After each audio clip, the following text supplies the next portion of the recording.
Good morning, students. Today we are going to do your third chapter of grammar, that is determiners. Now, first let me explain to you what are determiners. Determiners are those words that come at the beginning of a noun. Nouns you've already studied. So, determiners are those words that are used at the beginning of a noun. Means they introduce noun, they determine noun, they tell whether a noun is specific or general. Now, what are the things which are included in nouns? They are your articles. Articles you've been doing from your class 1, articles a and the. Then others are possessive pronouns, pronouns which show your possession, my, your, his, her, their, etc. Then demonstratives are also included in determiners, this, that, these, those, and quantifiers that are some, any, no, every, few, little, several, etc. All these means articles, possessive pronouns, demonstratives, and quantifiers are called determiners. Here again you are given the definition of determiners. Determiners are used to modify a noun or a noun phrase. Means they specify a noun or a noun phrase. They are put before a noun or a noun phrase. They are used before noun or a noun phrase. For example, a black cat, an ink pot, his uncle, their books, this boy, those houses, and there are many more examples. And in all these examples, you can see that all the determiners are being used either before a noun or a noun phrase. Singular countable nouns will always take a determiner. Always remember that when the noun is singular and countable, it will always take a determiner. Means, for example, a man, someday. On the other hand, plural nouns and uncountable nouns can be used with or without determiners. Means, if the noun is plural or uncountable, then they can be used with a determiner or without a determiner. For example, do you sell milk here? Now, milk is uncountable and we have not used any determiner before this. Please give me some milk. Now, in this sentence, we have used a determiner. So, you see, when the noun is uncountable, it's the choice. It depends on the sentence whether we have to use a determiner or not.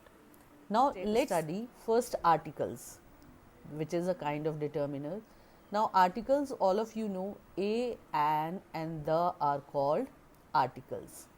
Now, a and an are called indefinite articles and the is called the definite article. Now, let me explain you how this is an indefinite article and how the is definite article. When I say call a doctor, means I am not specifying any doctor, call any doctor. But when I say call the doctor, means I want any specific doctor to be called. So, that makes you clear the difference between definite article and indefinite article. Now, where do we use the articles? Where are they placed? Articles are put at the beginning of a noun or a noun phrase. As I have already told you that articles, they are a part of determiners and determiners are always used at the beginning of a noun or a noun phrase. For example, he is a handsome boy.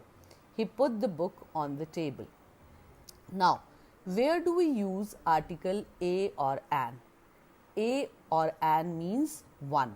So, we use a or an with singular countable nouns, means the noun which is singular and the noun which can be counted. With that, we can use a or an. Now, I saw a dog in the street. Remember that A or an is not used with plural nouns, proper nouns and uncountable nouns. Means they are used only with singular countable nouns. We cannot say a milk, a tea, a sugar, a Rajesh, a hockey. So, this won't be correct. Now, all of you know that there are 5 vowels and other alphabets are consonants. A is used before a singular noun beginning with a consonant sound. A pen, a book, a lion, a city. And an is used before nouns beginning with vowel sounds. I am stressing sounds, not vowels. There are 5 vowels: A, E, I, O, U. You have to see their sound. A as in apple, E as in egg, U as in umbrella, O as in owl, inkpot, I as in inkpot. If you have these sounds, then we use an. For example, I give you a word university. Now, university is also beginning with U, but it won't have an article an. You will use a before this because the sound of U is not a in this. In umbrella, you have the sound of U, a. So, this has this sound U, so we'll be using an before this. And when we also use a or an to mean one with some number, fraction, money or weights, means 100 rupee, a liter, a half. And also when H is silent, then also we use an honest man. I hope you are clear with the articles because you have been studying it from your class 1 or 2. So now you will do these exercises, and tomorrow in my next lecture I will be giving you the answers and we will continue further. Thank you.